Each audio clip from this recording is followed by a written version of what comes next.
صدقت يا ربنا اللهم صل على سبحانك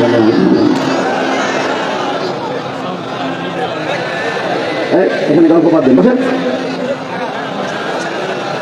বসেন তাড়াতাড়ি বসেন।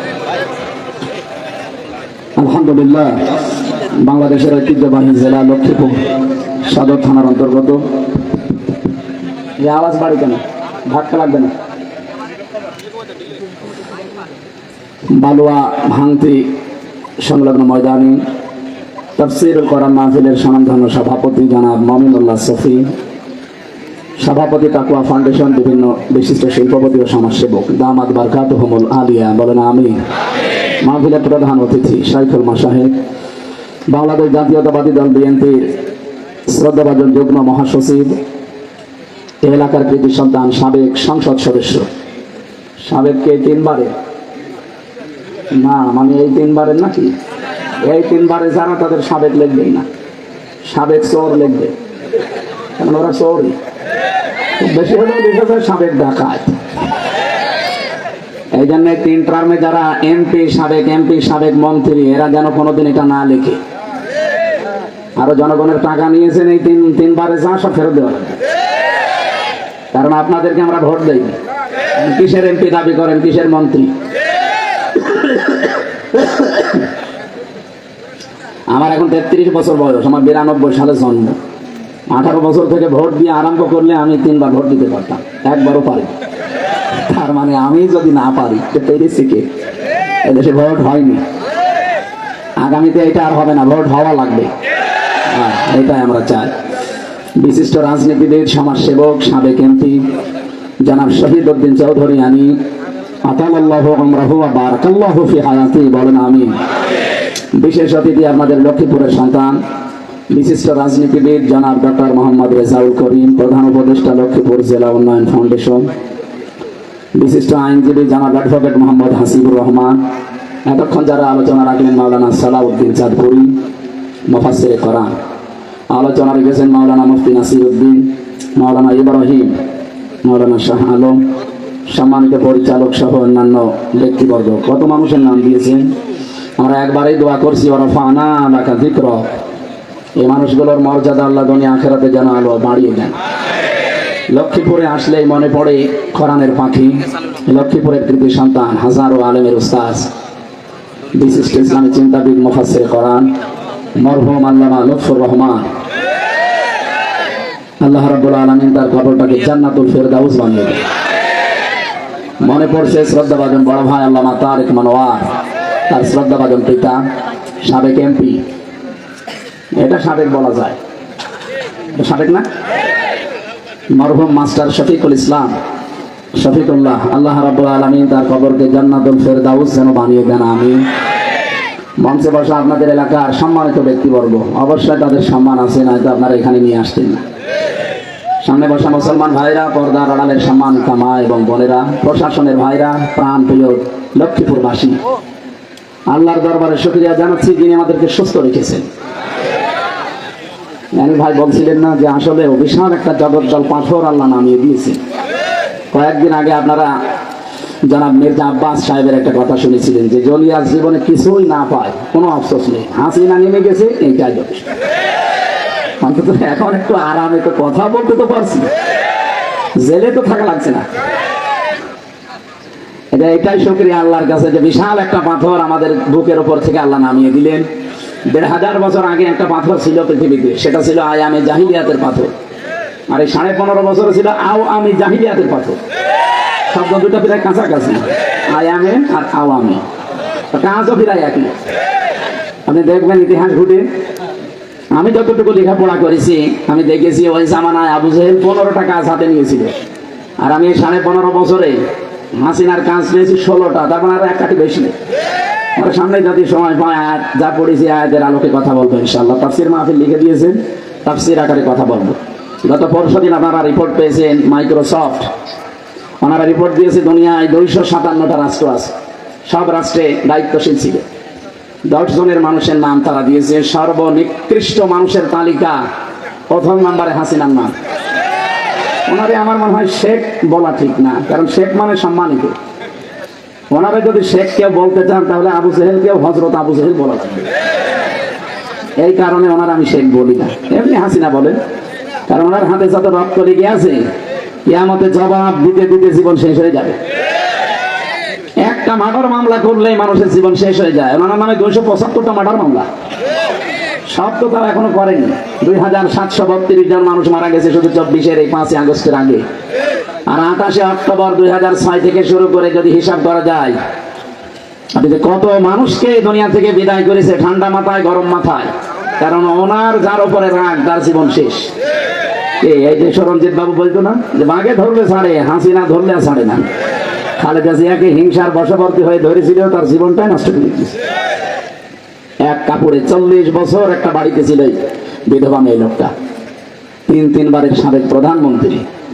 তার এক কাপড়ে বাড়ি থেকে হিংসা করে বের করে দিল, খালি রাগ, মানে রাগ করে, আর কিছু না। এতিমের টাকার এই দোহাই দেওয়া, কিসের এতিমের টাকা? যে টাকা রেখেছিল ওর 7 গুণ বেশি টাকা হয়ে গেছে, আরো পুরস্কার দেওয়ার দরকার ছিল। অথচ এই মিথ্যা জিনিস তার উপরে চাপিয়ে পরবর্তীতে আবার মুখ খুলে বলে ফেলেছে যে আমি বের করে দেবো, এটা আমার নিয়ত ছিল।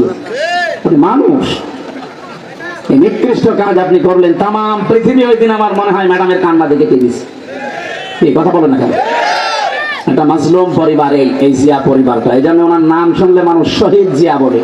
আমি মানে বেশি বলার জন্য বলছি তা না। কাবা শরীফ তাওয়াফ করার পর 16 সালে জেলে যাওয়ার আগে, আমি তো 20 সাল থেকে জেলে, এই 8-9 মাস বের হয়েছি। ওই সময় যখন আরাফাতের ময়দানে ছিলাম, পাশে মসজিদে নামিরা দেখলাম কাবার ইমাম খুতবা দিচ্ছে শহীদ জিয়াউর রহমান, এই নামটা উচ্চারণ করি। উনি আরবিতে যে বলছিলেন, বাংলা হচ্ছে এইটা যে আল্লাহ, এই যে লক্ষ লক্ষ মানুষের মাথার উপরে একটা নিম গাছ লাগিয়ে, নিম গাছ বলতে ওখানে সাজারাত জিয়া বলা হয়, জিয়া ট্রি, এই শহীদ জিয়াউর রহমান উনি ওইটা লাগিয়েছিলেন। হাজার হাজার লক্ষ লক্ষ মানুষ ছায়া পায়। উনি আরবি এই কথাটা বলছিলেন, আল্লাহ যে লোকটার কারণে হাজারো মানুষ এই আরাফাতের ময়দানে, উত্তপ্ত ময়দান, 48, 50, 52 ডিগ্রি সেলসিয়াস চলে ওই সময়, মাটি পুড়ে মনে হচ্ছে তামা হয়ে যাচ্ছে, পা রাখা যায় না। এই কঠিন মুহূর্তে যিনি ছায়ার ব্যবস্থা করলেন, আল্লাহ তুমি তাকে রহমতের ছায়া দিয়ে ঢেকে রেখো। ওই সময় বাংলাদেশের আমরা যারা হাজি, তারা শুধু আমিন বলি নাই, তামাম দুনিয়ার সব হাজি বলেছিল আল্লাহুম্মা আমিন। এই জন্য ওনার নামটা শুনলে দেখবেন কেউ শুধু জিয়া বলে না, নাম শুনলেই বলে শহীদ জিয়া। এই শব্দটা কি যার তার সামনে লাগে? বঙ্গবন্ধুকে তো মানুষ মেরে ফেলেছে, কই তার নামে তো কেউ বলে না শহীদ বঙ্গবন্ধু। আমি আরো অনেকের মুখে শুনেছি যে ওনারে ওইভাবে মারা ঠিক হয়নি, টুকরো টুকরো করার দরকার ছিল, এইটা শুনি, কিন্তু শহীদ বঙ্গবন্ধু কেউ বলে না। অথচ জিয়াউর রহমান কেউ মেরে ফেলেছে, কিন্তু নাম শুনলে মানুষ বলে শহীদ জিয়া। এই শব্দটা আল্লাহর কাছে এত দামি। আমি পুরা কোরআন শরীফের তাফসীর পড়েছি, সূরা বাকারা 154 নম্বর আয়াতে আছে। আল্লাহ রাব্বুল আলামিন বলেন, ওয়ালা তাকুলু লিমান ইয়াকতালু ফি সাবিলিল্লাহি আমওয়াত বাল আহইয়া ওয়ালাকিন লা তাশউরুন।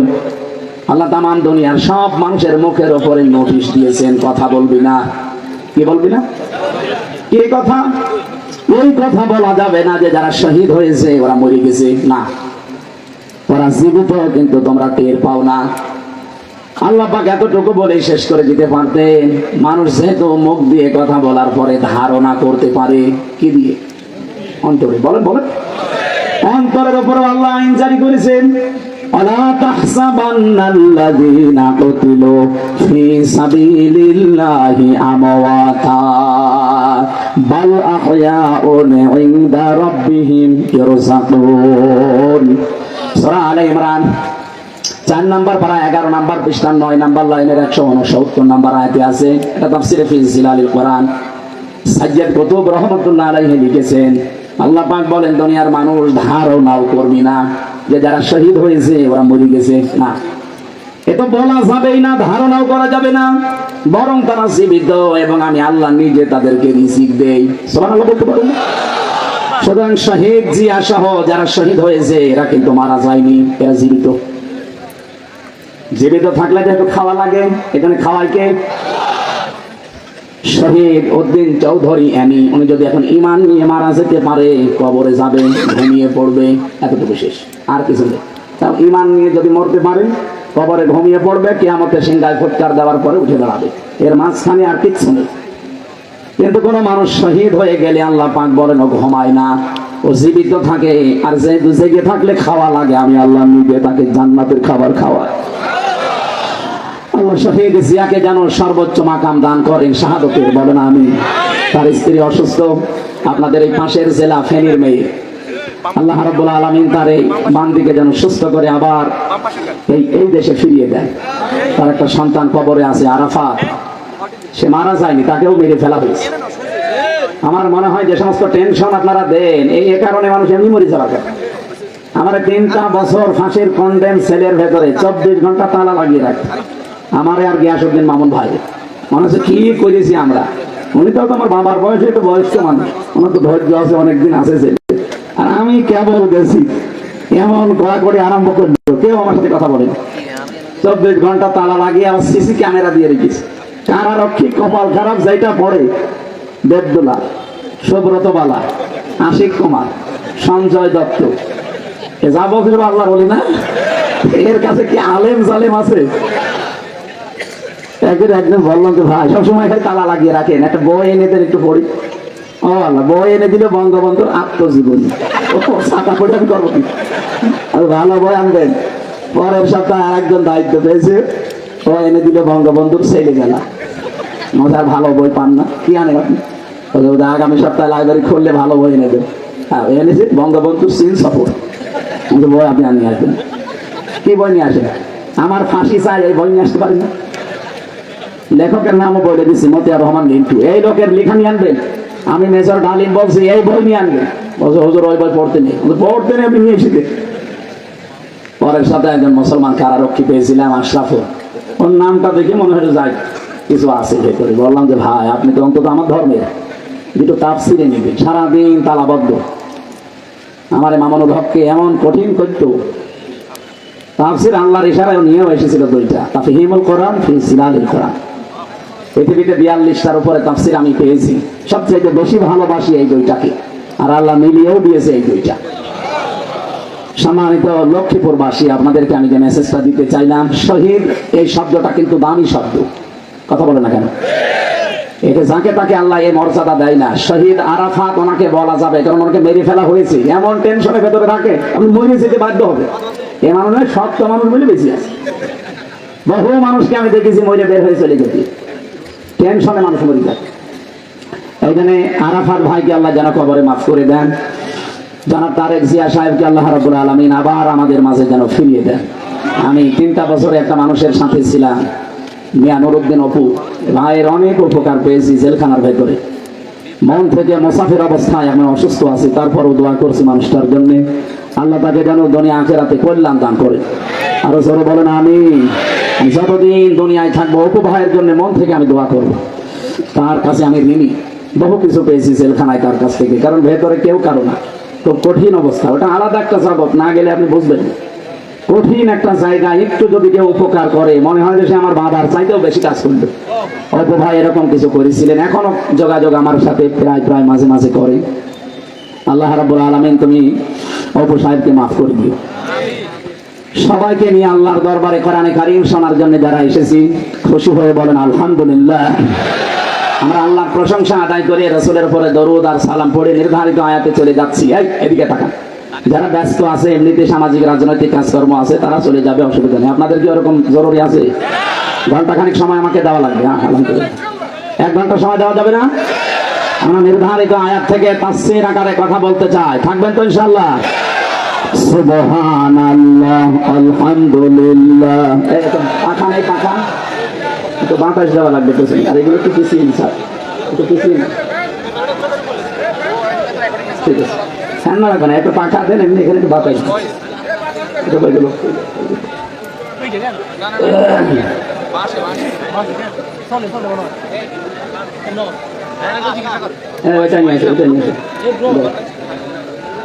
সুবহানাল্লাহ, আলহামদুলিল্লাহ, লা ইলাহা ইল্লাল্লাহ।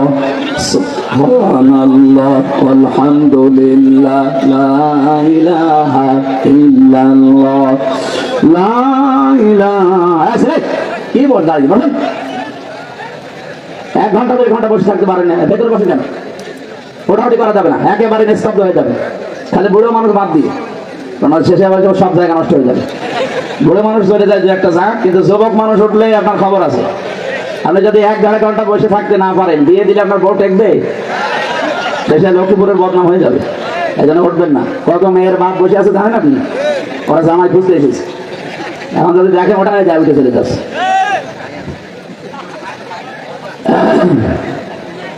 লা ইলাহা ইল্লাল্লাহ মুহাম্মাদুর রাসূলুল্লাহ। আমার ভাইরা, পুরা শরীরের ভেতরে আল্লাহ রাব্বুল আলামিন এমন 17টা জিনিস দিয়েছেন, যা একটার সাথে আরেকটার কোনো মিল আজ পর্যন্ত হয়নি, কিয়ামত পর্যন্ত হবেও না। যেহেতু চট্টগ্রাম বিভাগের ভেতরে এই জন্য তথ্যটা বলছি। 1 নম্বরে চামড়া। আমাদের শরীরের ভেতরে ৯,৭৬৮ প্রকার চামড়া আছে। সেটা আশ্চর্যের বিষয়, কারোর সাথে কারো চামড়া মেলে না, কিয়ামত পর্যন্ত মিলবেও না। আপনি দেখেন যে ভাইয়ের চামড়া আমার চামড়া মনে হচ্ছে একরকম, ওনার চামড়া কেটে যাক, ফেটে যাক, ছেড়ে যাক, পুড়ে যাক, আমার চামড়া লাগিয়ে দেবেন, পছন্দ ধরবে। আর ওনার চামড়া ভালো বানাতে হলে ওনার 3.5 হাত বডির ভেতরের কোনো জায়গা চামড়া কেটে লাগিয়ে দেবেন, ভালো হয়ে যাবে। বিজ্ঞান এখান থেকে প্রমাণ করেছে যে আমার চামড়া ওনার সাথে মেলে না। আমি একটা তাফসীরে আয়াত পেয়েছি, ওয়ালা তাজিরু ওয়াজিরাতুন ওয়িজরা উখরা। রাব্বুল আলামিন বলেন, কিয়ামতের দিন কেউ কারো বোঝা বহন করবে। আরো জোরে বলেন। এই আয়াতের তাফসীরে মুফাসসিরিন ইকরাম এটা বোঝাতে চেয়েছেন যে কিয়ামতে কেউ কারো বোঝা বহন করবে না, তার প্রমাণ আল্লাহ দিয়েছেন এই 3.5 হাত বডির ভেতরে 17টা। তার 1 নম্বরে চামড়া। আপনি বলেন তো আমার সাথে ভাইয়ের চামড়াই মেলে না, আরো দিয়ে দিলে পছন্দ ধরে, নষ্ট হয়ে যায়। কিয়ামতের দিন উনি আমার পাপের বোঝা বহন করে নিয়ে যাবে, উনি আমারে বোঝায় আর আমি বুঝে ফেলি উনি একটা ভণ্ড আর আমি পাগল। এই কথা বলছেন এখানে? এরকম বহু ভণ্ড বাংলাদেশে নেই, এরকম পাগলও নেই, আর এগুলো চট্টগ্রাম বিভাগে বেশি। সারা বাংলাদেশের সবচাইতে বেশি ধর্মের নাম নিয়ে ঝামেলা হয় এই বিভাগের মানুষের ভেতরে। বাবা আছে, কোনো চিন্তা নেই। কিসের বাবা? কোন বাবার উপরে ভরসা করে লাভ নেই। আপনার চামড়া আর একজনের সাথে মিলছে না, আপনার বাবার চামড়া যদি কেটে যায় আপনার চামড়া লাগিয়ে দেন, দেখেন পছন্দ ধরবে। এখান থেকে আপনার পাগলামি ভালো করা যাবে না, যে না কারো উপরে ভরসা করব না। যতটুকু আমি পারি আমার কাজ আমি দুনিয়ায় করে যাই, আর কারো সুখের জন্য আমি এমন কোন বাম হাতের ইনকামও করব না যার কারণে আমার পাপের বোঝা আরো বাড়তে থাকে। এরকম পাগলও দুনিয়ায় আছে। নিজের স্ত্রী, ছেলে মেয়ে, মা বাবা, ভাই ভক্তর, এদের সুখের জন্য, খুশির জন্য, আনন্দের জন্য ইনকাম করতেছে, ডান হাত বাম হাত নেই, বাবা শাহজালাল, সব হালাল। এরকম মানুষ নেই? আপনি কি মনে করেন আপনার এই অবৈধ সম্পদ উপায় করে যে গোনা হয়েছে, এই গোনাটা আপনার ওই বউ নেবে? জীবনও না। আপনি আজকে রাতে গিয়ে বলেন তো যে তোমার জন্য বাম হাতের ইনকাম করি আমি, আমার যতটুকু উপায় আছে এইটা নিয়ে হয়তো ওইভাবে চলা যায় না, এই জন্য তোমাদের খুশির জন্য এমন এমন কাজে আঞ্জাম দেওয়া লাগে যেটা আমার বিবেক মেনে নেয় না, তারপরেও তোমাদের জন্য করি। যেহেতু এটা আল্লাহ রাসূলের বিরুদ্ধের পথ, সুতরাং গোনা হয়। তোমরা এখন বলো যে আমার এই গোনার ভাগ তোমরা একটু নেবে, বউ আপনাকে ঝাড়ি দেবে, যে ভান্ডারি করেন। বিয়ে করেছেন, কিভাবে উপায় করবেন আমি জানি না, আপনার পাপের বোঝা আমি নিতে যাবো কোন দুঃখে? কথা বলেন না কেন? যত ভালোই বাসক না কেন, এখনই যদি আপনি আজ বাড়ি দিতে না পারেন মরে যান এখনই। আপনাকে আজকে রাতের বেলা পাহারাও আপনার বউ একা একা দিতে চাইবে না, বলা ওরা একা পাহারা দিয়ে আমি মরবো, ভূত আসবে রাতে, জিন আসবে। সকালবেলা হতে হতেই তাড়াতাড়ি বলবে খবরে দিয়ে দেন, দিয়ে দেবে। হ্যাঁ, হয়তো মানবিক কারণে কান্নাকাটি 2-3 দিন একাধারে চলতেই থাকবে, 5-7 দিন খাওয়া দাওয়া এলোমেলো থাকবে। 40 দিনের ভেতরে দেখবেন স্বাভাবিক হয়ে যাচ্ছে। 4 মাস 10 দিনের ভেতরে দেখবেন আপনার কথা আর ওর মনে নেই। ঠিক ওর মা বাবা ওকে নিয়ে আবার আরেক জায়গায় বিয়ে দিয়ে দেবে। 4-5 দিন অন্তত সংসারটা চলবে। ঠিক ওই মেয়েটাই তার বাবার কাছে কল দিয়ে বলবে, আব্বা আগে যে হামজার সাথে বিয়ে দিয়েছিলে ওর চাইতে এই জামাই 100 গুণ ভালো। আমি বেশি বললাম? আপনি মরে যাওয়ার ভান করেন, আজকে আপনি নিজে টের পাবেন। এই হচ্ছে দুনিয়া। সুতরাং পৃথিবীর এই ময়দানে মানুষকে সুখী করতে গিয়ে, আনন্দে রাখতে গিয়ে পাপের বোঝাটা এমন ভারী আমরা যেন না করি, না জানি আবার আমার পাপের বোঝা আমি নিতে পারছি না। যেহেতু কেউ কারো বোঝা নেবে না, এখানে কারো ওপরে ভরসা করা এটা পাগলামি ছাড়া কিছু না। এরকম 17টা বিষয় আছে। এরপরে হাতের ছাপ আছে, বসেন, 153টা রেখা আছে এখানে। দুনিয়ায় কারো সাথে কারো রেখার মিল নেই। এই যে কণ্ঠের যে স্বরের ভেতরে 27টা স্তর আছে, এক একজনের স্তর আল্লাহ এক এক রকম বানিয়েছেন। এখানে কণ্ঠের স্বর কথা সবারই আলাদা আলাদা, কারো সাথে কারো কণ্ঠের স্বর মেলে। বলুন বলুন, যদি মিলে যেত কি হতো জানেন আপনি? এই রাতের বেলা 11:30 12টায় বাড়ি যে যদি ঠোকা দিতেন, আমি যদি ভাইয়ের বাড়িতে গিয়ে বলতাম দরজা খোলেন, মনে করতো যে উনি আসতেছে। দরজা খুলে দিলে বাবা শাহজালাল সব আলাদা হয়ে যেত না? কেউ উপকার করেছে আল্লাহ আমাদের কণ্ঠের স্বরটা আলাদা করে। এরপরে আমি পেয়েছি কণ্ঠের এই যে জহব্বা আল্লাহ দিয়েছেন, এর ভেতরে আচ্ছাদন স্তর আছে, 7 চাকার যে স্তরগুলো। বিজ্ঞান এখন জহব্বা নিয়ে গবেষণা করে চালিয়েছে, 357 প্রকার জিনিস আল্লাহ জহব্বার ভেতরে আপনি দেবেন, আলাদা আলাদা স্বাদ এই জহব্বা বলে দিতে পারবে। বাংলাদেশ সহ বিশ্বের কতগুলো দেশে আমি এই ছোট বয়সে গেছি, কোন হোটেলের রেস্তোরাঁয়, কোন বাড়িতে আমি আজ পর্যন্ত 357 প্রকার খাবার রান্না হতে দেখিনি। আপনি দেখেছেন না? সর্বোচ্চ বাংলাদেশের গাজীপুরের কাপাসিয়া নিরিবিলি হোটেলে আমি পেয়েছি 180 প্রকার খাবার। কলার পাতা ভর্তা করি, কাঁঠালের পাতা ভর্তা করি। নিজে পেয়েছি তো, জিজ্ঞাসা করছি তো আমি আপনার না, বললাম যে ভাই কি এটা? কাঁঠালের পাতা, কলার পাতা, আমের পাতা, বাঁশের পাতা, বাঁশের কুয়া, সব মিলে কত? 180 প্রকার। আর আমার জহব্বার ভেতরে স্বাদের স্তর আছে কতগুলো? 357 প্রকার। সুবহানাল্লাহ বলতে পারেন না? এরকম 17টা বিষয় আমি পড়েছিলাম তাফসীরের ভেতরে, একটার সাথে আরেকটা মেলে না। এগুলো দিয়ে আল্লাহ বোঝাতে চেয়েছেন, হামজা দুনিয়ায় তোর সাথে আরেকজনের এগুলো মেলে না, আরো দিলে তার পছন্দ হয়ে যায়। কিয়ামতের দিন তোর পাপের বোঝাও বহন করে নিয়ে যাবে, ও তোরে বোঝায় আর তুই বুঝে ফেলিস না। ওটা পাগল, ওটা ভণ্ড, আর তুই একটা পাগল। সুতরাং এই ভণ্ডামিও বাংলাদেশে আর কেউ যেন চালাতে না পারে, আর আমরা পাগলামিও করবো না ইনশাআল্লাহ। কথা বলে না কেন? আজকের আলোচনার বিষয় হচ্ছে অভিভাবক। কি বললাম? ওটা ধর তো,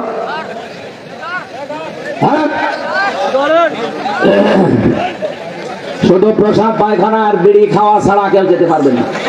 না, বিড়ির নেশা যদি খুব বেশি হয় খেয়ে চলে আসবে। আসবেন তো? বুঝেছি, তার মানে এলাকায় এসব আছে, চট্টগ্রাম বিভাগে তো এগুলো চলে, অসুবিধা নেই। মায়েদা সূরা 120টা আয়াত আছে, মাত্র একটা আয়াত পড়েছি, আয়াতের নাম্বার 55। আলোচনার বিষয় কি বললাম? আরো জোরে কেন বলেছি জানেন? কারণ আমাদের এই পৃথিবীটা, বিশেষ করে আমাদের দেশটা এখন একটা নতুন দেশ, অভিভাবকহীন ভাবে চলছে। সামনে আমাদের অভিভাবক লাগবে না লাগবে না? আমরা এমন অভিভাবক সামনে নিয়ে আসতে চাই, এমন মানুষকে দায়িত্ব দিতে চাই, এমন মানুষকে বন্ধু বানাতে চাই যেটা কোরআনের এই আয়াতের সাথে মেলে। আপনারা যেটা আমার কথা, আমার বাবার কথা শুনতে আসেন, নিয়ে এসেছেন আল্লাহর কথা শুনতে। কথা বলেন না কেন? আল্লাহর কসম, এই যে কোরআন আমার সামনে, আমিও আল্লাহর কথাই ওইভাবে বলবো যেভাবে পড়ে এসেছি। সূরা মায়েদা নাযিল করেছেন আল্লাহ এই কারণে, মায়েদা শব্দের শাব্দিক অর্থ হচ্ছে দস্তরখানা। কি বললাম? কেন দস্তরখানার নামে সূরা নাযিল হলো? তামাম দুনিয়াটাই আমার আল্লাহ পাক দস্তরখানা বানিয়ে রেখেছেন। দস্তরখানার উপরে মানুষ কি খায়? বলেন বলেন বলেন। তামাম পৃথিবী আল্লাহর দৃষ্টিতে তাকান আপনি, একটা দস্তরখানার মতো সব খাবার বিভিন্ন জায়গায় আল্লাহ ছড়িয়ে রেখেছেন। নবীজি বলেন, কোন মানুষ যদি দস্তরখানায় পড়ে যাওয়া খাবার তুলে খেতে পারে, ওই মানুষ জান্নাতের হুরদের দেনমোহর আদায় করে ফেলেছে। লক্ষ্মীপুরবাসী জান্নাত পাবেন কিনা তাই জানেন না, অথচ ছোট্ট আমলটা যদি আজকে থেকে আরম্ভ করেন, জান্নাতের হুরদের যত দেনমোহর সব আমার আল্লাহ আপনার এই আমলে আদায় করে দেবে। কতগুলো আয়াতে সূরার ভেতরে আছে? 120 কত মাত্র একটা আয়াত পড়েছি 55 নম্বর আয়াত। এর ভেতরে দেখেন আপনি কত কথা পান। এই জন্য কোরআনের তাফসীর যদি কিয়ামত পর্যন্ত কেউ করে আল্লাহ বলেন কোনোদিন শেষ হবে না। আমরা সব কাটছাট করে সামারাইজ করে খুব অল্প সময়ের ভেতরে এটা ডেলিভারি দেব ইনশাআল্লাহ। ইন্নামা ওয়ালিয়্যুকুমুল্লাহু ওয়া রাসূলুহু ওয়াল্লাযীনা আমানু।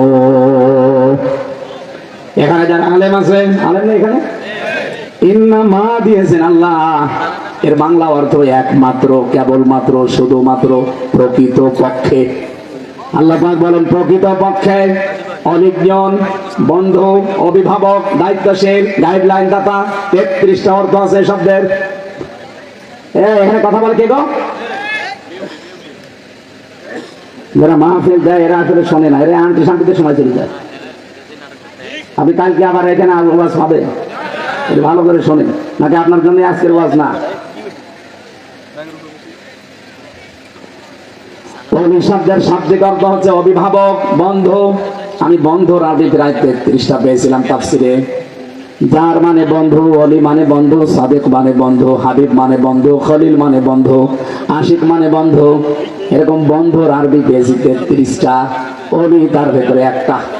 অলি মানে কি? অভিভাবক, বন্ধু, দায়িত্বশীল। আল্লাহ পাক বলেন প্রকৃত পক্ষে তোমাদের সবার জন্য, এদিকে তাকান, শুধুমাত্র তোমার জন্য না, এটা বহুবচন জমির। আর এটা শুধু মুসলমানদের জন্য আল্লাহ নাযিল করেনি, তামাম দুনিয়ায় সবার জন্য আল্লাহ বলেন তোমাদের সকলের জন্য প্রকৃত পক্ষে বন্ধু একজন। কয়জন? প্রথম নম্বরে আল্লাহ যার নাম দিয়েছেন উনি নিজের নামটাই দিয়েছেন। আল্লাহ পাক বলেন ইন্নামা ওয়ালিয়্যুকুমুল্লাহুল্লাযীনা আমানু, প্রকৃত পক্ষে তোমাদের বন্ধু আমি আল্লাহ। দুনিয়ার মানুষেরা আমি আল্লাহ কার কার বন্ধু জানো? 1 নম্বরে আল্লাহু ওয়ালিয়্যুল্লাযীনা আমানু। এই পৃথিবীতে যারা ঈমান আনে আমি আল্লাহ নিজেই তাদের বন্ধু হয়ে যাই। তাহলে ঈমানদারের বন্ধুকে, এখন আল্লাহ যদি কাউকে বন্ধু হিসাবে গ্রহণ করে, মনে করেন এই দাড়িওয়ালা, এই মুরব্বীকে আল্লাহ বলেন যে উনি আমার বন্ধু, যে তোমার ঈমান আছে। ঈমান আছে কিনা এবার টের পাবেন আপনি। এই লোকটা যদি বলে যে আমার ঈমান আছে, তাহলে ওনাকে একটা কাজ এখনই করা লাগবে। ফামাইয়াকফুর বিত্তাগুত ওয়া ইউমিন বিল্লাহ, সূরা বাকারা 3 নম্বর পারার 1 নম্বর পৃষ্ঠার 13 নম্বর লাইনের 256 নম্বর আয়াতের মাঝের অংশে আছে। কোন মানুষ যদি বলে আমি ঈমান এনেছি, আল্লাহ বলেন আগে তাগুত ছেড়ে দে। তাগুত ছেড়ে দিয়ে ঈমানের দাবি যদি কেউ করে, ফাকাদ ইসতামসাকা বিল উরওয়াতিল ওয়াসকা লা ইনফিসামা লাহা, আল্লাহ পাক বলেন তার ঈমান এমন মজবুত রশি ধারণ করেছে যা জীবনেও ছিঁড়ে যাবে না। মানে ওনার এত বড় দাড়ি, এত বড় জুব্বা, এই বয়স দেখলেই হবে না ঈমান আছে না। ঈমান আনতে হলে ওনার আগে কাজ তাগুত ছেড়ে দেওয়া। এখন তাগুত কি? তাগুত হচ্ছে ওই শক্তি যে আল্লাহর হুকুম নিজে মানে না, অন্য কেউ মানবে, মানতেও দেয় না। এই তাগুত বাংলাদেশে নেই।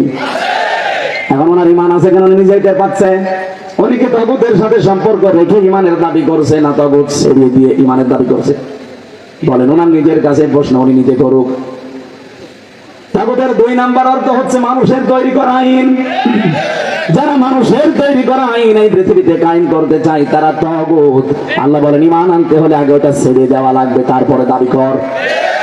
এই পয়েন্টটা এসে বাংলাদেশে বহু মানুষ ধরা খাচ্ছে, খাবে। আমরা নেই। কারা কারা আছেন হাত তোলেন তো। হ্যাঁ, কথাকে বুঝে হাত তুলছেন নাকি রওশনের সাদের মতো তার কাটে গেছে? খেয়াল করে কথা শোনা লাগবে, পাগলামি করার জিনিস না। আমি তাদের একটা করে কয়টা বললাম।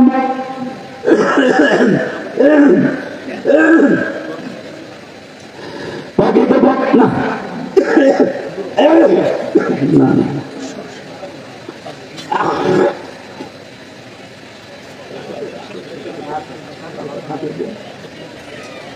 আসলে এমন কোন টর্চার নেই আমাদের শরীরের ভেতরে 3টা বছর সালেমরা করে না।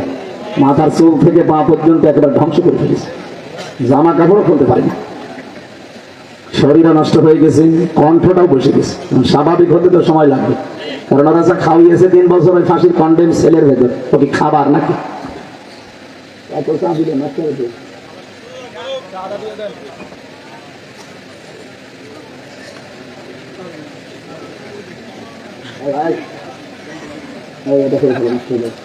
চা দেয় মানুষ একটুখানি বাবার জিনিস পেয়ে দিল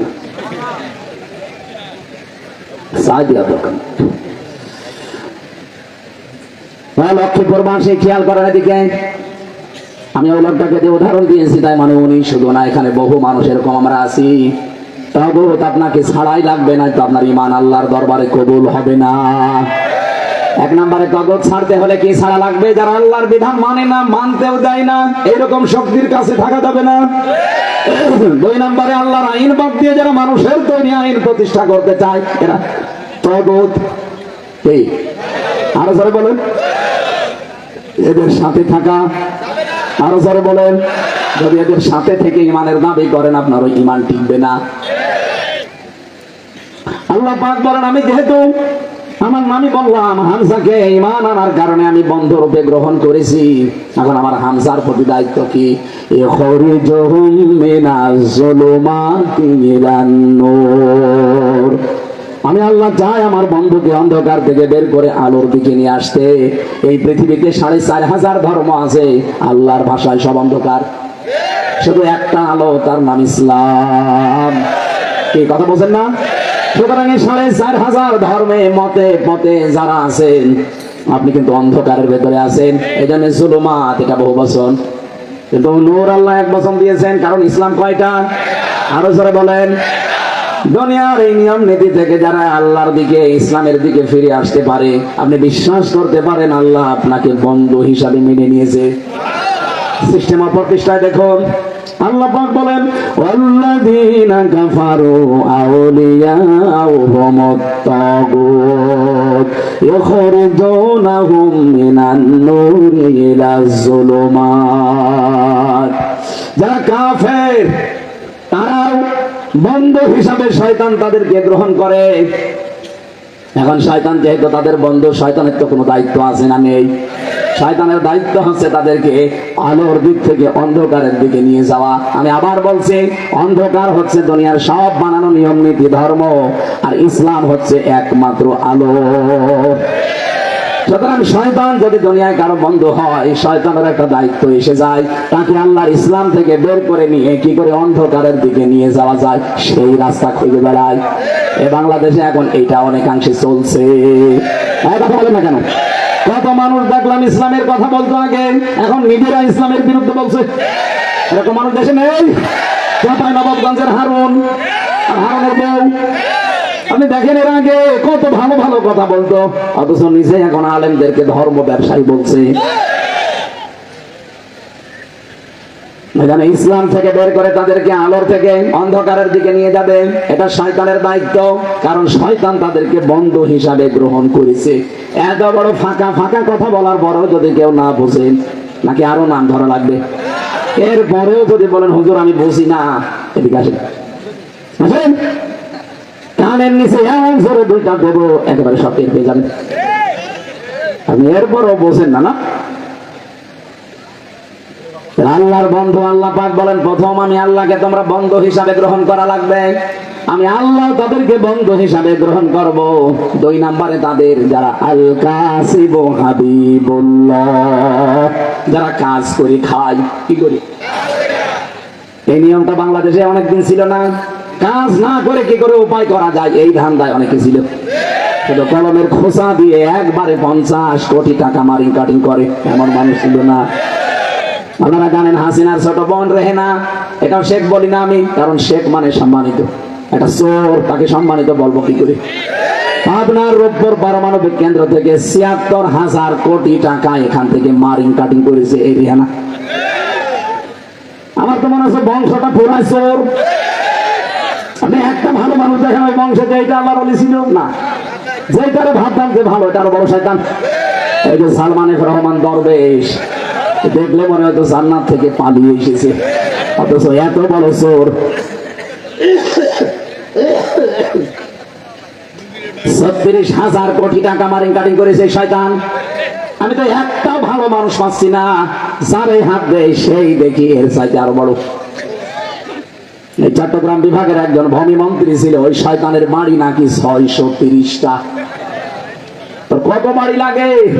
এখন তো একটা বাড়িতেও থাকতে পারো না। কয়েকদিন আগে মালয়েশিয়া গিয়েছিলাম, ওখানে বাড়িয়েছে সাহেব পাড়া। কি পাড়া? কানাডায় বাড়িয়েছে বেগম পাড়া। কিন্তু ভাগ্যের কি নির্মম পরিহাস, এই 5 তারিখের পর থেকে এখন আর এই সাহেব পাড়ায় থাকতে পারে না, সব তালা লাগানো থাকে, সব হোটেলে। আমি সেই হোটেলেই উঠেছি, নিচে নেমে দেখি ওই শয়তান চা খাচ্ছে।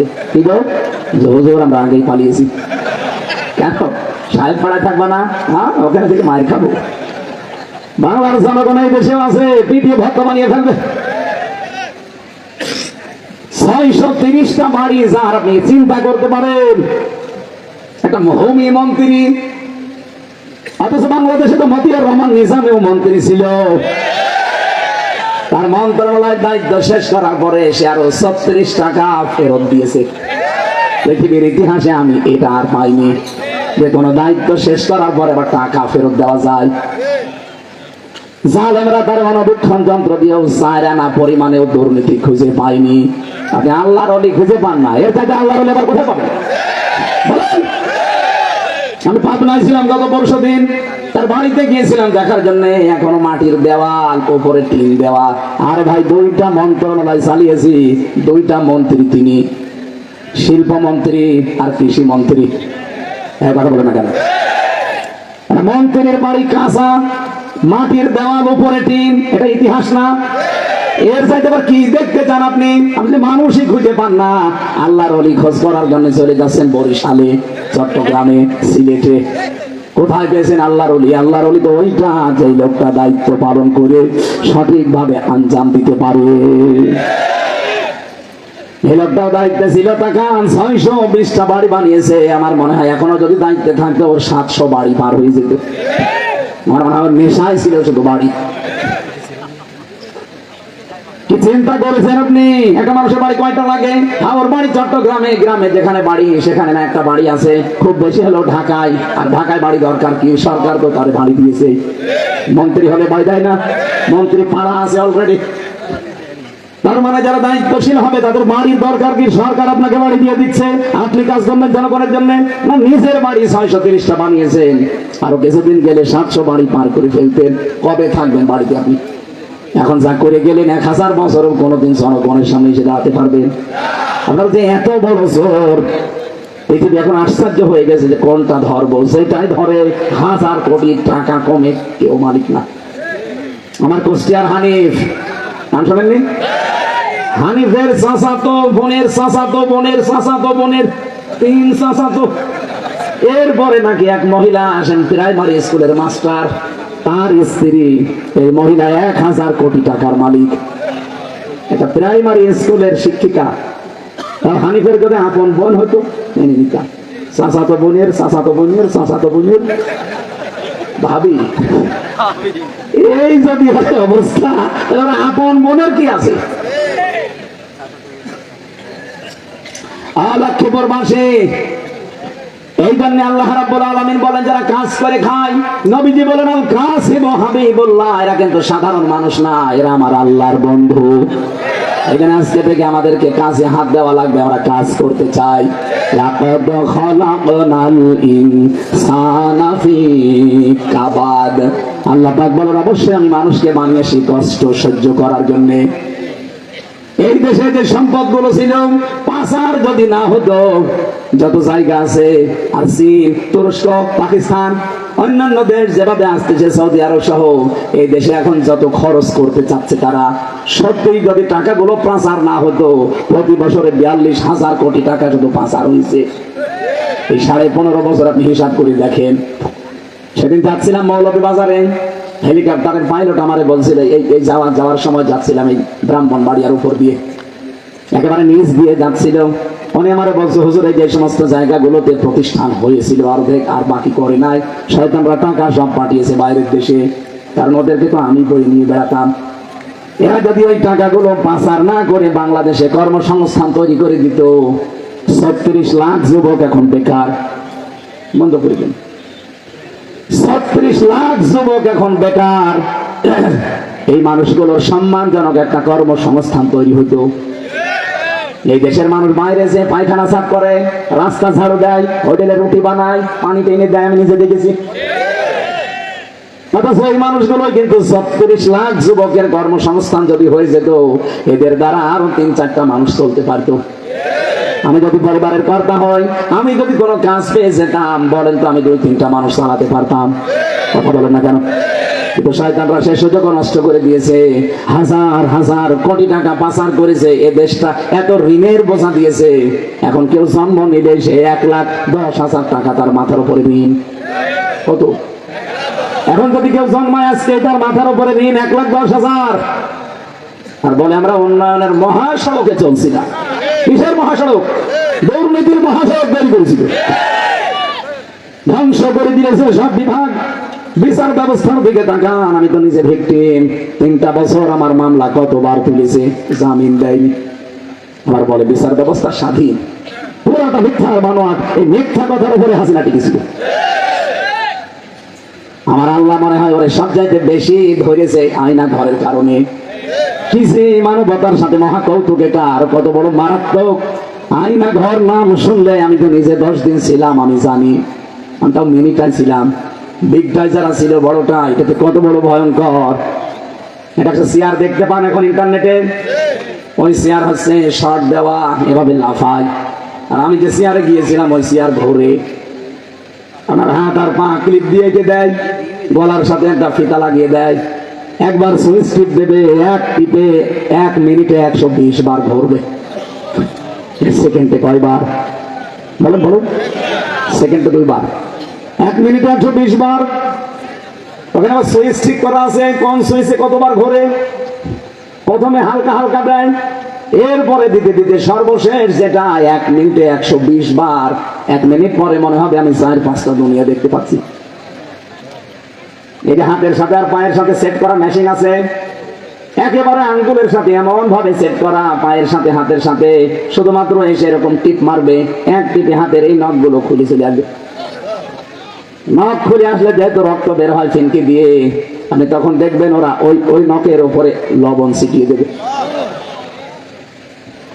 এখানে এত নড়াচড়া কেন? তাড়াতাড়ি বসেন।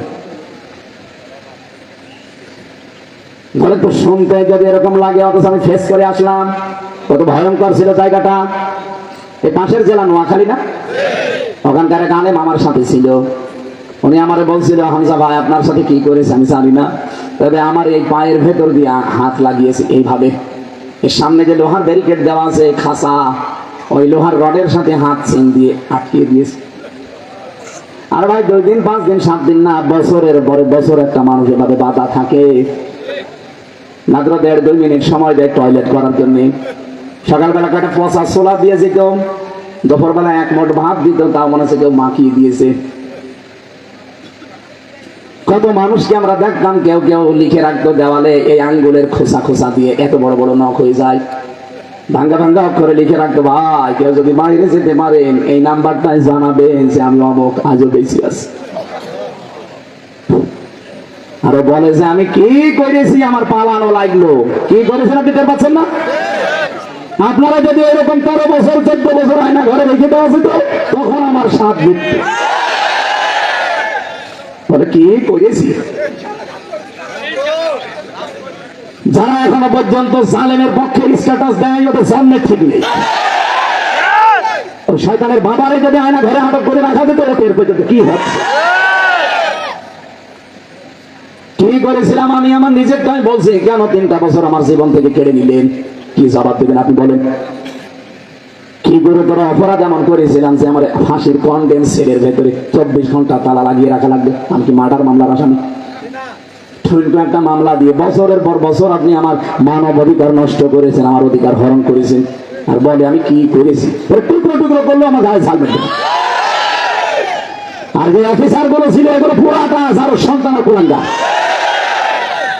কাউন্টার টেররিজমের এই মনিরুল, আসাদুজ্জামান, এই চট্টগ্রামের একজন ছিল আতিকুল ইসলাম ভুইয়া, জাহিদ, আব্দুল মান্নান, এরপরে শেখ ইমরান, এটা শুনলাম এখন সাতক্ষীরার এসপি হয়ে গেছে কয়েকদিন আগে। এই শয়তানগুলো সব এই জালেমার ডান হাত আর বাম হাত ছিল। এতগুলো মানুষ জীবন দিল এই জালেমদেরকে চেয়ারে বসিয়ে রাখার জন্য। কোন জালেম যেন কোন চেয়ারে বাংলাদেশে বসতে না পারে। হাসিনার 10 একা দিলে না, ওর 10 একাও না। ও কয়েকদিন আগে ভিডিও ছেড়েছে, তাহলে আমার এই মানুষ গালি দেয় আমি একা দোষ করেছি, আমার বোন যে এত টাকা মেরে খেলো, কিছুই বলে না মানুষ। হক কথা ভক করে বেরিয়ে চলে আসছে।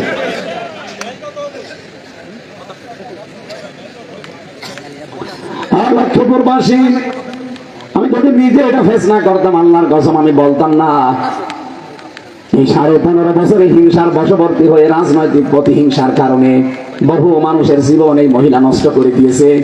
এই জন্য 15 বছরে ওর হিংসার কারণে যারা জেলখানায় আছে, আমার মনে হয় তাদেরকে ছেড়ে দেওয়া দরকার।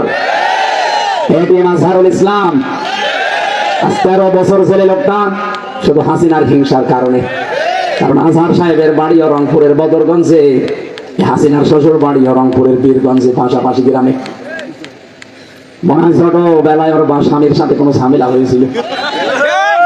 তাছাড়া এই লোকটার উপরে এত রাগ হবে কেন? যে সমস্ত মিথ্যা সাক্ষীর কারণে তারা জেলে দিয়েছে, মানুষ এখনো পর্যন্ত সাক্ষীর কথা শুনলে হাসে। পৃথিবীতে আশ্চর্য জিনিস আছে কয়টা জানেন না? কয়টা? 7টা। আর আজহারুল ইসলাম সাহেবের যে সাক্ষী, এটা 8ম আশ্চর্য জিনিস। সাক্ষী দিয়েছে, বলছে আমি 6 মাইল দূর থেকে দেখেছি। 2 নম্বর যে সাক্ষী, সে বলছে আমি 3 মাইল দূর থেকে দেখেছি। আরেকজন যে আছে সে বলে আমি 1.5 মাইল দূর থেকে দেখেছি। ওর চোখের পাওয়ার কি 6 মাইল দূরে দেখছে ধর্ষণ হস্ত এখানে দেখে বলতেছে। আমার মনে হয় ওরে এখন বাংলাদেশে জীবিত করা দরকার এই সাক্ষীটারে। এগুলো পুরা বানোয়াট, মিথ্যা। খালেদা জিয়া বলল না যে জামাত ইসলামের যাদেরকে আপনারা আটক করেছেন সব মিথ্যা আর বানোয়াট। সুতরাং আমরা চাই, ও অবৈধ মন্ত্রী, প্রধানমন্ত্রী ছিল, অবৈধ রায় দিয়েছে। সুতরাং ওনার হিংসার বশবর্তী হয়ে কেন মানুষ এই 14-15 বছর জেলে থাকবে? মিথ্যা মামলা, মিথ্যা সাক্ষীর কারণে যাদের জীবনটা নষ্ট হয়ে যাচ্ছে, আমরা চাই অতি তাড়াতাড়ি তাদের মানবিক কারণে মুক্তি দেওয়া হোক। কথা বলেন, কারা মুক্তি চান নিরপরাধ মানুষদের? লিল্লাহে তাকবীর।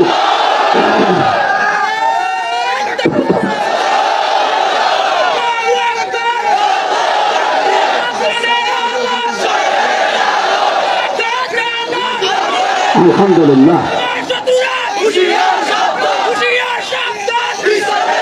আমার ভাইরা, 1 নম্বরে আমাদের বন্ধু আমি বলেছিলাম আল্লাহ, 2 নম্বরে আমাদের বন্ধু হবে রাসূলুল্লাহ।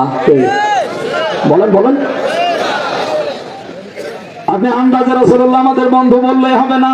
4টা কাজ আপনার জীবনে থাকা লাগবে, তাহলে রাসূল আপনার বন্ধু হবে। ওরা কোরআন শরীফে আল্লাহ এরকম 4 জায়গায় আয়াত দিয়েছেন। সূরা বাকারা 129 নম্বর আয়াত, সূরা বাকারা 151 নম্বর আয়াত, সূরা আলে ইমরান 164 নম্বর আয়াত, সূরা জুমা 2 নম্বর আয়াত। 4 জায়গায় একই কথা দিয়েছেন। কেউ যদি রাসূলুল্লাহকে বন্ধু হিসাবে পেতে চায়, তার এই 4টা কাজ করা লাগবে। يتلو عليهم آياته ويزكيهم ويعلمهم الكتاب والحكمة। কিতাব তেলাওয়াত করা শেখা লাগবে মানুষকে, সে কিতাব তেলাওয়াত করে শোনাবেন। ওয়ায়ুযাক্কিহিম, পবিত্র করা লাগবে কোরআনের বিধানের দ্বারা। 56,000 বর্গ মাইলে কোরআনের কোন বিধান চলে? কি দিয়ে পবিত্র করবেন? রাসূলুল্লাহ পবিত্র করেছিল তার পরিবার, সমাজ, রাষ্ট্র কোরআন দিয়ে। আর আমরা ওই কথাই তো বলতে চাই, তখন আপনি আমাদেরকে বলেন রাজনীতি করেন কেন? আরে ভাই, আমার মনে হয় রাসূলুল্লাহ যদি এখন থাকতো, ওই শয়তান রাসূলুল্লাহকে বাধা দিত। আমি রাসূলের বন্ধু হতে চাই, রাসূলুল্লাহকে বন্ধু বানাতে চাই। এজন্য তো কিতাব তেলাওয়াত করে মানুষকে শোনাই, কোরআন দিয়ে পবিত্র করার জন্য বিধানগুলো সমাজে জারি করতে চাই, কিতাবের শিক্ষা ব্যবস্থা জারি করতে চাই। আপনাদের পাশের জেলা চাঁদপুরের এক মহিলা ফিটনেসবিহীন বিএনপি, লাইসেন্সবিহীন জামাতে গালি দিত। এই মহিলা শিক্ষা ব্যবস্থাকে পুরা জাহান্নাম বানিয়ে ফেলেছে। এখানে শিক্ষা ব্যবস্থা বানানো লাগবে আল্লাহর কোরআন দিয়ে। এইটার জন্য যারা কাজ করে এরা রাসূলের বন্ধু। আল হিকমা, হিকমতের সাথে কাজ করতে হবে। সামনে হুকমত করে কিছু করা যাবে না। অনেকে দেখছি মাথা গরম করে অনেক কিছু করে ফেলছেন, না, খুব ঠান্ডা মাথায় চিন্তা ভাবনা করে কাজ করা লাগবে সামনে। আল্লাহ বলেন এই 4টা গুণ যারা অর্জন করে তারা রাসূলুল্লাহকে বন্ধু হিসাবে পাবে। ওয়াল্লাযীনা আমানু, 3 নম্বরে তোমাদের বন্ধু হচ্ছে ঈমানদার। কারা? ঈমানদার কারা? আল্লাযীনা ইউকিমুনাস সালাতা ওয়া ইউতুনাজ যাকাতা ওয়া হুম রাকিউন। যারা নামাজ কায়েমের আন্দোলন করে। চাঁদপুরবাসী, লক্ষ্মীপুরবাসী, এই বাংলাদেশে যত মানুষ আছে আপনি অন্যদিকে নেবেন না, বলেন তো নামাজ কায়েমের আন্দোলন করে কারা? যারা করে আপনি তাদেরকে বন্ধু হিসাবে গ্রহণ করবেন, অভিভাবক হিসাবে তাদেরকে দায়িত্ব দেবেন সামনে। যারা নামাজ কায়েম করতে যায়, এই পরিবার, এই সমাজ, এই রাষ্ট্রে যারা নামাজ কায়েম করতে চায় তারা হবে আপনার সামনে অভিভাবক, বন্ধু, দায়িত্বশীল। যদি বলেন না এদেরকে আমি মানি না, তাহলে কোরআনের আয়াত কেটে বাদ দিয়ে দেন। আরে যাকিহিম আয়াতুনা যাকাতা, যাকাত ভিত্তিক অর্থনীতি কায়েম করা লাগবে, আর এগুলো সব করবে ফেরেশতারা। আরো জোরে বলেন। আরে ভাই আমরা তো এটাই চাই যে যাকাত রাষ্ট্রীয়ভাবে কায়েম হবে, আর এটা কায়েম করতে হলে ইসলামী রাষ্ট্রের কোনো বিকল্প আছে? আমরা 54 বছর দেখলাম ইসলামী রাষ্ট্রের দেশটা ছিল না, এই জন্য যাকাত কেউ সরকারি ভাবে তোলে নাই। সত্যি যদি দেশে ইসলাম কায়েম হয়ে যেত, যাকাতের জন্য, শাড়ির জন্য লাইন দেওয়া লাগতো না, মানুষ নিজে বাড়িতে বসে থাকতো, যাকাত পৌঁছিয়ে যেত। কারণ এই দায়িত্বটা রাষ্ট্রের। তার যাকাত কালেকশনের জন্য রাষ্ট্র থেকে কিছু লোকই নিয়োগ দেওয়া থাকবে। কি কথা বলে না? আমেল থাকবে, তারা কাজ করে বেড়াবে যাকাতের। বাংলাদেশে যে ব্যাংকিং ব্যবস্থা আছে, এই যে ইসলামী ব্যাংকে যে নিয়ম নীতিগুলো এখনো কম বেশি মানা হয়, বাংলার অন্যান্য ব্যাংকে যদি এই নিয়ম নীতি মানা হতো, আমরা অনেক আগেই অনেক কিছু থেকে সুদ মুক্ত হতে পারতাম। মোশারাকা লাগবে, মোদারাবা লাগবে, মোরাবাহা লাগবে, বায়ে সালাম, বায়ে ইস্তেসনা, বায়ে মুআজ্জাল, ওয়াহিদা, এরকম 28টার উপরে নিয়ম আছে। ইসলামী অর্থনীতিতে এই নিয়ম নীতিগুলো আপনাকে ফলো করা লাগবে, তাহলে ইসলামী অর্থনীতি এটা ইবাদত হিসাবে গণ্য হবে। এটা আমাদের দেশে নেই, এই জন্য সুদ চলছে চক্রবৃদ্ধি হারে। আপনাদের সোনালী, রূপালী, চৈতালি ব্যাংক আছে, ও হবে দু একদিন পরে। সোনালী, রূপালী, চৈতালি, অগ্রণী যত ব্যাংক এই দেশে, সব সুদের সাথে না সুদ ছাড়া। বাংলার মুসলমানেরা আমরা এইটাই কিন্তু চাচ্ছি যে আমরা এমন ইমানদারকে অভিভাবক বানাবো, এমন ইমানদারকে দায়িত্বশীল বানাবো, এই পরিবার, সমাজ, রাষ্ট্রের দায়িত্ব দেব, যারা যাকাত ভিত্তিক অর্থনীতি রাষ্ট্রে কায়েম করবে। অহম রাকিউন, যারা রুকুকারীদের সাথে রুকু করবে, তার মানে জামাতবদ্ধ হয়ে যারা নামাজ পড়বে। আমি মন খারাপ করলেও সত্যটা আমি বলবো, বাংলাদেশে একটাই দল আমি পেয়েছি যারা নামাজ একা একা পড়ে না জামাতে পড়ে, ওইটাও লিখে রাখা লাগে। আবার পরে দায়িত্বশীলকে দেখানো লাগে, এই দেখেন আমি জামাতে পড়েছিলাম, এই অক্ত এইটা পড়েছি আমি একা একা। যাই পেলাম, তারা তোমার বন্ধু হবে যারা নামাজ জামাতের সহিত আদায় করবে। এমন দলের নেতা, এমন দলের কর্মী আমি যে আমার দলের নামাজই নেই, নামাজ লিখে রাখা তো করে কথা, নামাজই পড়ি না। তাহলে একদম যাই বন্ধু হওয়া, অভিভাবক হওয়ার গুণ আপনার আছে না? আমি আপনাকে অভিভাবক বানাবো না, আমার অভিভাবক হবে ওই লোকটা যে লোকটা নামাজ কায়েমের আন্দোলন করে, সম্পদ থাকলে যাকাত দিয়ে দেয়, আর জামাতের সহিত যারা নামাজ আদায় করে। আল্লাহ বলেন যারা আমি আল্লাহর দিকে, রাসূলের দিকে, আর এরকম ইমানদারদের দিকে ফিরবে, এই মানুষগুলো আমি আল্লাহর সৈনিক, সেনাবাহিনী।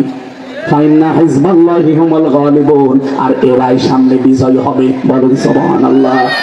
বলেন তো বিজয় দেওয়ার মালিক ইন্ডিয়া, আমেরিকা?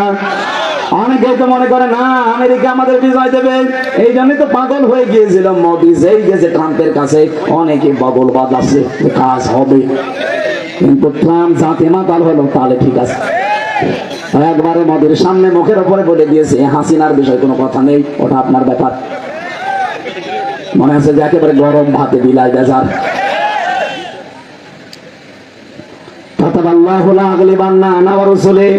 আল্লাহ পাক বলেন বিজয় কারা হবে এটা আমি আল্লাহ লিখে দিয়েছি, সেটা আমি আল্লাহ নিজে বিজয় হবে শেষ পর্যায়ে, আখেরে যে কে বিজয় হবে? আরো জোরে বলেন, আমার রাসূল বিজয় হবে। এবং এই দুনিয়াতে ওই 3টা গুণ যারা অর্জন করে ওই ইমানদাররা সামনে বিজয় হবে, এটা আমি আল্লাহ লিখে দিয়েছি। জোরে বলেন সুবহানাল্লাহ। সম্মানিত মা বোন যারা এসেছেন বা শুনতে পাচ্ছেন, আপনার জন্য আমার মেসেজ 4টা। স্বামী যখন বাইরে থেকে আসবে পরিবারে, যখন স্বামীকে আনন্দ দেবেন যেভাবে হোক, কথাবার্তা দিয়ে হোক, ব্যবহার দিয়ে হোক, হাসি খুশি দিয়ে যেভাবে হোক। 2 নম্বরে, স্বামী যখন বাইরে যাবে মাস্ট বি ওই সময় নিজের ইজ্জত আবরু, স্বামীর সন্তান, স্বামীর সম্পদ হেফাজতে রাখবে। 3 নম্বরে, স্বামী যদি দিনের কাছে থাকে, মানবতার কাছে থাকে, তাকে সাহায্য করবে, পেছন দরজা দিয়ে সাপোর্ট দেবে। 4 নম্বরে, স্বামী যেটা পছন্দ করে ওটা যদি জায়েজ হয়, জীবন থাকতে আপনাকে মেনে নেওয়া লাগবে। এখানে আমি সহ যত স্বামী বসে আছে, এদিকে তাকান, প্রত্যেকটা স্বামী আমরা চাই আমার বিয়ের পরে আমার মা বাবা আমার সাথে থাকবে। বলেন বলেন বলেন, আমি খেয়ে থাকি না খেয়ে থাকি, আমার মা বাবা আমার সাথে থাকবে। 100টা 98টা বউ এটা চাই। লক্ষ্য করে হয়তো নেই, নামাজ পড়ে রোজা রেখে কালো বোরকা পরে আপনি জীবনও জান্নাত যেতে পারবেন না। স্বামীর মন জয় করতে হলে মাস্ট বি স্বামীর মা বাবার সাথে নিজের মা বাবার মতো আচরণ করা লাগবে। আল্লাহ যেন মেয়েদেরকে হযরতে খাদিজার মতো বানিয়ে দেন, বলেন আমিন। কণ্ঠ আমার সাপোর্ট দিচ্ছে না, গলা বসে যাচ্ছে। যতটুকু বলেছি আল্লাহ এই আয়াতটা জীবনে তুমি সেট করে দিও, আল্লাহুম্মা আমিন। লা হাওলা ওয়ালা কুওয়াতা ইল্লা বিল্লাহিল আলিয়্যিল আযীম। রব্বুল আলামিন, লক্ষ্মীপুর জেলার সদর থানার দিকে তাকাও। রাত 12টা বাজতে চলছে, গভীর রজনী পর্যন্ত যারা সেই আছে কোরআন শোনার জন্য। সামনে আমাদের অভিভাবক কারা হবে, আমাদের বন্ধু কারা হবে, আমাদের দায়িত্বশীল কারা হবে, তুমি কোরআনে জানিয়েছো। এই আয়াতটা আমার জীবনে, আমাদের সকলের জীবনে মেনে চলার তৌফিক দাও। মাহফিলের আয়োজন যারা করেছে, যত সদস্য আছে, সভাপতি, সেক্রেটারি, যত সদস্যবৃন্দ আছে, এদেরকে তুমি মঞ্জুর করে নাও। মাহফিলটা যার মাধ্যমে এসেছি, জনাব নিজামউদ্দিন সিটু ভাই, গণকণ্ঠ পত্রিকার সম্পাদক, আইলাদার মাধ্যমে দাওয়াতটা নিয়েছিলাম, তোমার ওই গোলামকে তুমি মাফ করে দাও। এলাকায় মাটির নিচে যত মানুষ